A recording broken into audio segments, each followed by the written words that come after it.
पहला सवाल तो सर ये है कि उन्होंने खान साहब ने कहाँ जाना है कहाँ नहीं जाना उसके ऊपर भी बात होगी, मगर जिस तहरीक के आगाज़ के हवाले से उन्होंने ऐलान किया है, जहाँ तक हमें याद पड़ता है, ये तहरीक तो जिस दिन उनकी हुकूमत के ख़िलाफ़ नो कॉन्फिडेंस आया था उसी दिन से ये तहरीक शुरू हो गई थी। इस तहरीक से अब खान साहब की मुराद क्या है, किस किस्म की ये तहरीक के शुरू करने की बातें कर रहे हैं?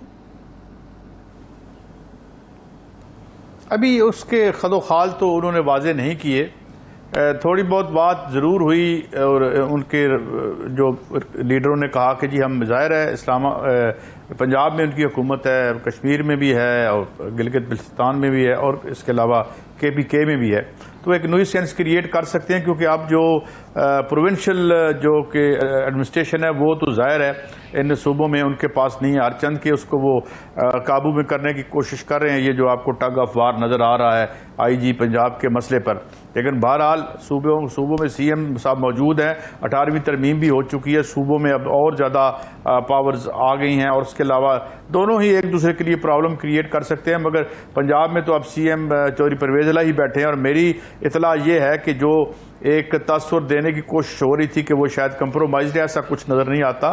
चौधरी परवेज़ इलाही साहब भी अब यही लग रहा है और ख़बरें भी यही आ रही हैं कि वो पॉलिटिकली अपना मुस्तकबिल खान साहब के साथ ही देख रहे हैं। तो दोनों तरफ जो है वो एक महादराई की कैफियत है विच इज़ डेंजरस। मगर एक बात जो आपने कही वो बड़ी अहम है, इसे हम इग्नोर करते रहे हैं। ये जो किसानों की मूवमेंट है, अभी कुछ अर्सा पहले 14 महीने किसानों की मूवमेंट इंडिया में चली थी और they brought Modi to their knees, to his knees, कि उसको घुटनों के बल ले आए थे वो, और उन्होंने अभी तक मुतालबात अपने मनवा लिए थे।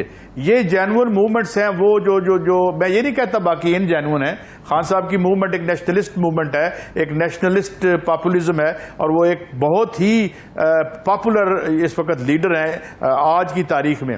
लेकिन ये जो साथ फैक्टर इन हो रहा है, इस पर अगर आपने गौर किया हो तो हमारे वजीर दाखिला का बड़ा ही नरम बयान था कि हमारे प्यारे किसान आए हैं, हम उन्हें खाना भी देंगे, हम उन्हें ये भी देंगे।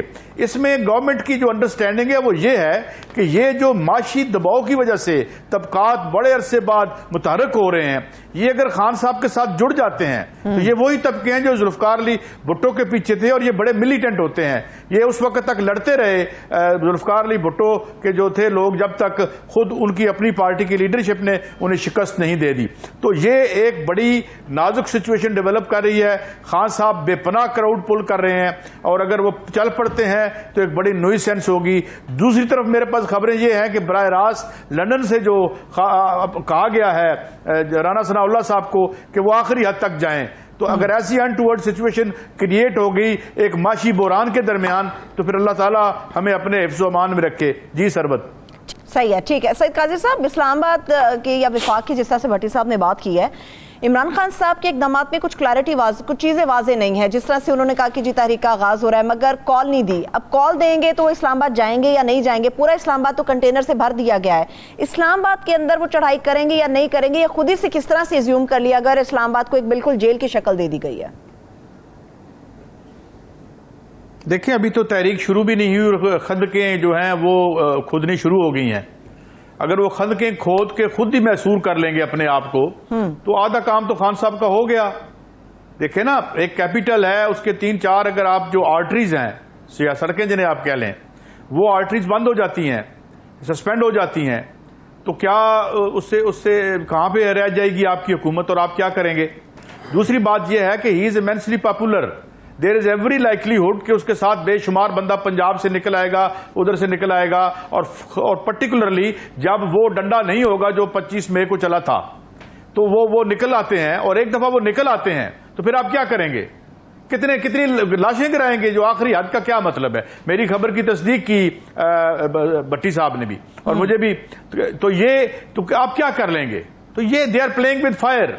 लेकिन मैं एक बात दोबारा कहूं कि पाकिस्तान में एक जो नीचे वर्किंग क्लास की मूवमेंट है उसने सर उठाना शुरू कर दिया है। स्पोरेडिक जो है, ये बिजली के बिलों की लोगों, ये इन्होंने डिस्कोज ने और कंपनीज ने, बिजली की कंपनियों ने ऑलरेडी जो है वो सिक्योरिटी मांगी हुई है।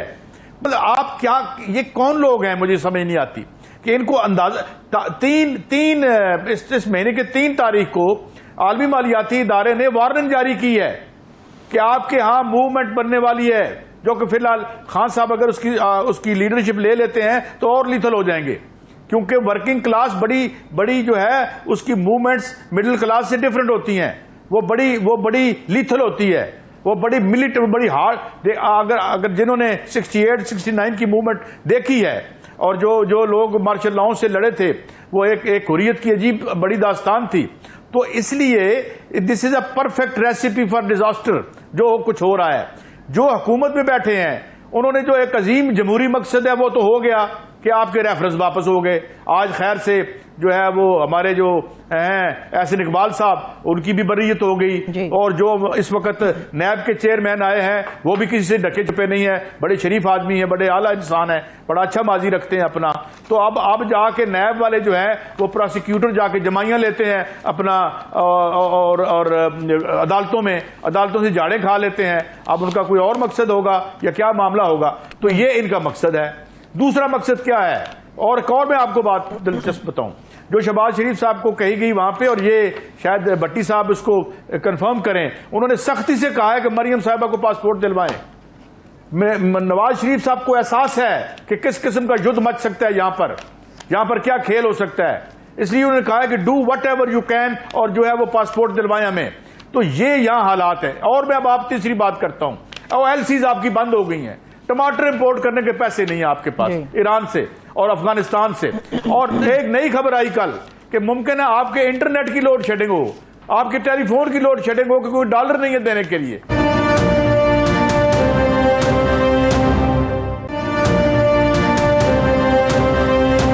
सईद काजी साहब, जिस तरह से भट्टी साहब ने कहा कि अब इनका अगला एजेंडा ये है कि सब कुछ तबाह करने के बाद इमरान खान साहब को ख़त्म किया जाए। आपको याद होगा जब ये मौजूदा गवर्नमेंट आने वाली थी, आने के दिनों के करीब थी, तो मौलाना फजलुर रहमान समेत इन दीगर सियासतदानों ने ये बात की थी, हमारा पहला पॉइंट ही ये है कि खान साहब को ख़त्म किया जाए, मुल्की मसाइल तो हम बाद में देखेंगे कि हुकूमत में करना क्या है। तो क्या वाकई ऐसा हो रहा है, या आपको अभी भी लगता है कि खान साहब का खौफ वहीं का वहीं मौजूद है, कुछ नहीं हो सका?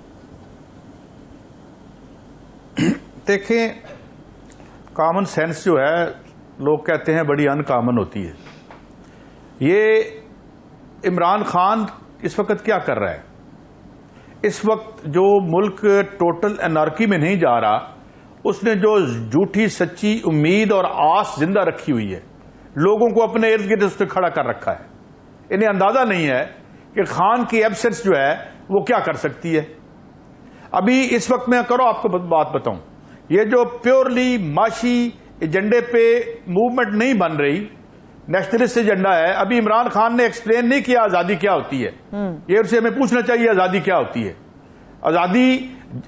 आजादी जो है वो बीमार हो तो इलाज की आजादी चाहिए, रोजगार की आजादी चाहिए। आजादी माशी होती है, बच्चे को पढ़ाने की फीस हो तो फिर आजादी होती है, और आपके सर पर छत रखने की आजादी होती है। ये वो, और जितने लोग इमरान खान साहब के नीचे हैं, भले वो इसको एक बड़ी जो है वो और तलवार टूट गई टाइप, वो जो नेशनलिज्म है हमारा, और जो वो जो उस पर्सपेक्टिव में नजर आ रहा हो, मगर उसकी तह में माशी महरूमियां हैं, वो बिट्रेयल्स हैं जो सक्सेसिव गवर्नमेंट्स ने की हैं, भले वो मार्शल लॉ की थी, भले वो सो कॉल्ड जमहूरी हुकूमतें थी। तो सवाल यहां पे बेसिकली जो उठ गया है वो मईशत का है। और जो लोग सवाल पूछ रहे हैं और जो इमरान खान के पीछे हैं, वो क्यों इमरान खान के पीछे हैं? 65% यूथ है, किसी को पता ही नहीं है नौकरी क्या है। और खुद इमरान खान साहब के वजीर कहते थे नौकरी देना हमारा काम नहीं, हर चंद के हमने उनको नौकरी वजीर की दे रखी थी, उनकी तनख्वाह, उनका पेट्रोल, उनकी बिजली का बिल खैर से हम देते थे, मगर नौकरी देना। तो you will have to revisit जो आपके इकोनॉमिक स्ट्रक्चर्स हैं। आज एक बहुत बड़ा तब्दीली का अहद आ गया, और ये यहां नहीं है, जैसे मैंने कहा पूरी दुनिया में है, तो उसको कोई रीथिंक कर रहा है, ये रीथिंक करेंगे। जिनकी अभी बात की भट्टी साहब ने कि जो इश्तिहारियों से और कॉन्विक्ट से जाके पूछ रहा है कि हमारे मुल्क की तैनाती कैसे होनी है, इससे तो मेरे मुल्क के अवाम का मोराल कितना बढ़ जाएगा जब उन्हें पता चलेगा कि वो किसी कॉन्विक्ट के कहने पे काम और तैनातियां फरमा रहे हैं। और कोई क्या अकल घास चरने चली गई है तुम्हारी? हो क्या गया तुम्हें? जगह इस वक्त खान साहब जहां खड़े हैं, everything is immaterial, it is irrelevant who becomes the. जितनी पॉपुलैरिटी वो ले गया है, और अगले इलेक्शन में जो कोई जुल्लू भी नहीं फिर सकता। मुझे उससे अगले इलेक्शन का नहीं पता वो कैसे डिलीवर करेगा या नहीं करेगा, लेकिन अगला इलेक्शन आज हो या कल हो, बिल्कुल होंजा फेर के जाएगा, और जितने भी इदारे हैं जो भी हैं उससे कोई खान साहब को फर्क नहीं पड़ेगा। इसलिए वो बिल्कुल ये बात न करें, वो ये करें जिसको मर्जी ये लगाएं, सारे एक जैसे हैं, एक लेवल के हैं, इस मुल्क से, रियासत से, इदारे से बिल्कुल लायल हैं। आगे निकलो, कहानियां और हो गई हैं यहां पे, बहुत सी और चीजें। इस मुल्क का इकोनॉमिक सिस्टम चैलेंज हो गया है, जो हैवीली रिग्ड है, 1% के हक में, 1% के मफाद में है, 99% इंसान को कुचलता है। 80 से 90% जो है टैक्स इस मुल्क के अवाम देते हैं, जो आपका जो इनडायरेक्ट टैक्सेशन है। तो इसलिए मैं ये समझता हूं कि ये बड़ा नाजुक मोड़ है। और मैं एक आखिरी बात पे खत्म करता हूं, मुझे लगता है और मुझे खबरें आई हैं कि ये अगले 6-10 दिन जो है इसमें शायद शो डाउन किसी किस्म का हो। अल्लाह ताला हमें महफूज रखे, जो हो हमारे और मुल्क के हक में बेहतर हो। जी सरबत।